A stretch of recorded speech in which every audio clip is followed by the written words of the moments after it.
Assalamualaikum warahmatullahi wabarakatuh. Bismillah, alhamdulillah, salatu wassalamu ala rasulillah wa ala alihi wa sahbihi wa mawala la khawla wa la quwata illa billah. Alhamdulillahirabbil alamin. Pemirsa Aftakir Channel yang dimuliakan Allah, alhamdulillahirabbil alamin, kita berjumpa lagi untuk membahas topik yang hangat yang terkait dengan ekonomi kita pada saat ini. Pertanyaannya, apakah resesi itu akan terjadi di Indonesia? Kita akan bicara lebih lanjut dengan salah satu penulis terkait dengan tulisan Ustadz Ahmad Muid yang ada di tintasi.com. Moga-moga apa yang kita bahas nanti bisa menjawab segala sesuatu tentang resesi di tanah air kita. Kita langsung saja, kita sapa dulu. Assalamualaikum Ustadz Ahmad Muid. Waalaikumsalam warahmatullahi wabarakatuh. Gimana kabarnya Ustadz? Sehat? Alhamdulillah. Sehat. Alhamdulillah ya. Terima kasih atas waktunya. Pada kesempatan kali ini kita undang lagi Ustadz untuk bincang-bincang terkait dengan resesi. Ustadz, banyak orang mungkin masih bertanya-tanya ini apa itu resesi ekonomi ya. Mungkin bisa dijelaskan Ustadz. Monggo. Terima kasih Ustadz tadi. Kepada seluruh sahabat At-Tahfi Channel. Baik, pada kesempatan kali ini kita akan membahas tentang resesi. Resesi yaitu kemerosotan di bidang ekonomi di mana pertumbuhan ekonomi menurun secara berturut-turut dalam waktu dua kuartal. Sebagai contoh, dalam kuartal pertama dan kuartal kedua, jika pertumbuhannya minus, maka akan terjadi resesi dalam suatu negara. Gitu ya. Ya, terus bagaimana nih? Di Indonesia apa sudah masuk resesi dengan definisi seperti itu? Apakah kita sudah masuk resesi atau belum?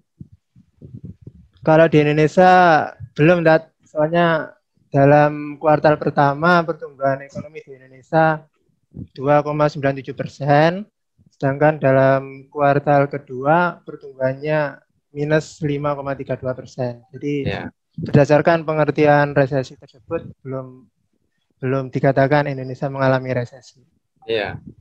Tapi gimana potensinya untuk kuartal ketiga ini? Apakah masih minus atau kira-kira lebih baik lagi? Ada pertumbuhan itu? Kalau lihat potensinya sangat besar untuk terjadi resesi karena waktu yang dibutuhkan pemerintah tinggal 1 bulan lagi, yaitu bulan September ini. Jadi untuk mendongkrak, untuk meningkatkan pertumbuhan ekonomi sepertinya sangat sulit. Itu ya. Tapi ngomong-ngomong, apa sih sebabnya ya resesi itu bisa terjadi? Khususnya untuk di negara kita ini. Kenapa pertumbuhan ekonominya bisa turun drastis ya? Yang di awal tahun mungkin orang membanggakan sekitar 5%, tapi sekarang justru bisa minus 5,32%. Yang jelas penyebab utamanya adalah pandemi yang saat ini terjadi di semua negara, sehingga banyak negara mengalami lockdown. Akibat lockdown tersebut, aktivitas bisnis seperti pabrik-pabrik banyak yang tutup, kemudian ada sebagian karyawan yang di PHK, sehingga akibatnya apa? Pendapatan dari masing-masing masyarakat itu akan menurun. Dari situ kebutuhan untuk mengkonsumsi dari barang-barang akhirnya juga ikut menurun. Rakyat cenderung untuk memenuhi kebutuhan pokok daripada untuk membelanjakan uangnya untuk kebutuhan sekunder dan tersier. Dalam kondisi pandemi ini mungkin mereka lebih untuk menunda dulu sampai menunggu perkembangan selanjutnya. Gitu ya. Jadi justru ketika rakyat ini banyak yang di PHK sehingga daya beli turun, atau yang punya daya beli pun gara-gara lockdown atau PSBB jadinya mereka menunda ya untuk pembelian barang-barang yang sifatnya sekunder atau tersier ya. Oke. Ya, benar.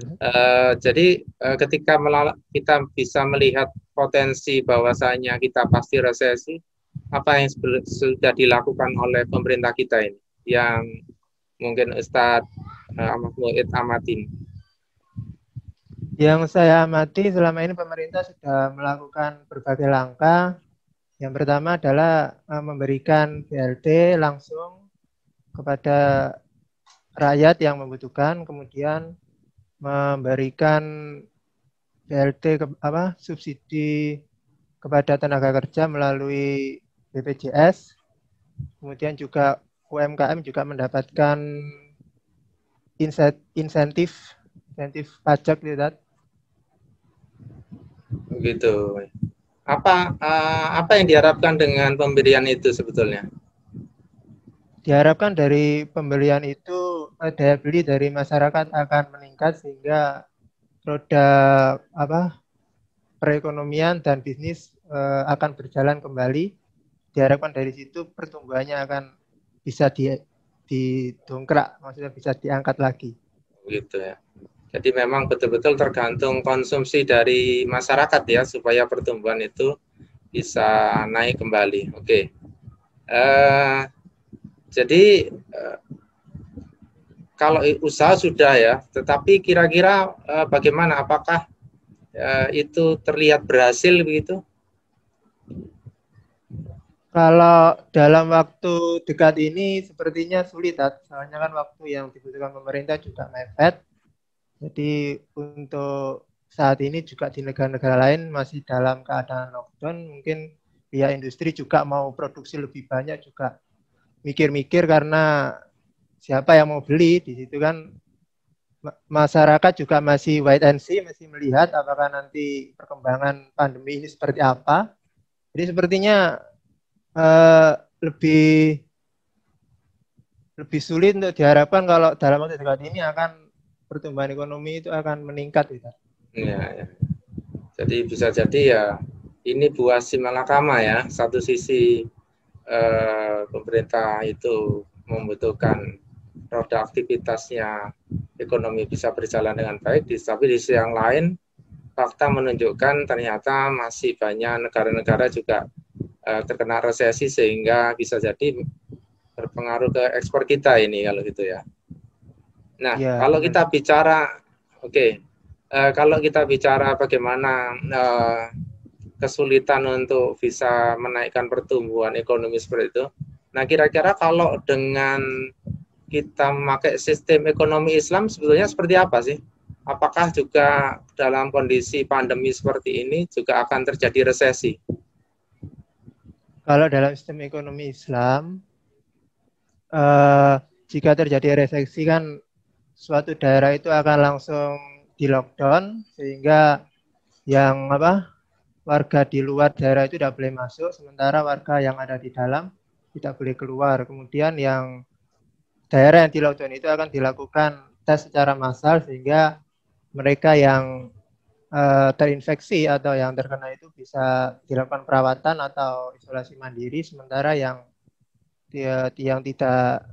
tidak terinfeksi akan bisa melakukan aktivitas ekonomi seperti biasanya. Di sini tentu tidak mempengaruhi dari kegiatan ekonominya. Di samping itu juga dalam ekonomi Islam pendapatannya juga tidak tergantung pada pajak. Pendapatan ekonomi Islam dari bahan-bahan tambang seperti hasil bumi atau hasil alam, sehingga tentu pemerintahan Islam akan memiliki cadangan dana yang cukup untuk menghadapi pandemi, berbeda dengan sistem kapitalis yang sumber pendapatannya sebagian besar dari pajak, sehingga pada saat terjadi pandemi seperti ini tentu penghasilan dari pajak akan menurun, diakibatkan dari tadi sektor bisnisnya banyak yang berhenti, akibatnya kan penghasilan dari pajak juga menurun. Gitu ya. Jadi berarti ada perbedaan yang sangat mendasar ya. Kalau boleh saya simpulkan tadi perbedaannya adalah ketika terjadi pandemi, kalau dalam sistem Islam itu langsung dilakukan lockdown ya. Betul-betul yang orang yang dari dalam wilayah yang terkena wabah itu nggak boleh keluar, yang dari luar nggak boleh masuk, dan kemudian yang harus mereka melakukan apa? Tes ya secara massal itu, sehingga bisa diketahui mana yang sehat, mana yang sakit. Kemudian yang sakit tadi apa? Dirawat atau diisolasi mandiri. Yang kedua mungkin yang kalau boleh saya simpulkan tadi terkait dengan kemampuan negara dalam arti ya sistem Islam mempunyai kemampuan yang besar karena tidak tergantung pada pajak, karena lebih cenderung atau lebih banyak mendapat suntikan dari pendapatan sumber daya alam gitu ya. Sementara kalau di sistem kapitalis kan kita ketahui memang pajak itu menjadi hal yang dominan ya. Nah, kalau seperti itu kenyataannya, mengapa sekarang kaum muslimin ini masih belum menyadari ya pentingnya sistem ekonomi Islam ini diterapkan di kehidupan mereka. Padahal kan kalau menurut apa yang disampaikan Ustadz Muhammad Mu'id tadi itu sebetulnya sangat menguntungkan ya bagi kehidupan kita. Ya, benar, Dad. Jadi saat ini memang yang diajarkan di perguruan-perguruan tinggi itu sistem ekonominya memang berbasis pada kapitalis, sementara sistem ekonomi Islam sendiri yang mengajarkan dan penganutnya mungkin masih sedikit. Jadi harusnya menjadi tugas dari para kita semua untuk mendakwakan sistem ekonomi Islam itu mampu untuk mengatasi segala permasalahan termasuk pada saat ini yaitu terjadinya resesi. Iya, ya, betul ya. Jadi ini memang yang menjadi PR kita bersama, bagaimana umat ini bisa kembali kepada Islam, kembali untuk mau mempelajari Islam, khususnya sistem ekonomi Islam yang ternyata seperti apa yang Ustadz sampaikan tadi, sebetulnya sangat manfaatnya luar biasa ya di tengah pandemi seperti ini. Tentu saja siapapun yang bisa merasakan itu ya, itu akan pasti suka kan gitu ya. Sementara selama ini mungkin Islam itu banyak dipersepsikan hal yang negatif ya, sehingga banyak orang itu Islamophobia dengan syariat Islam. Baik Ustadz, terima kasih ya. Terima kasih waktunya telah bersama kami dari Atafia Channel.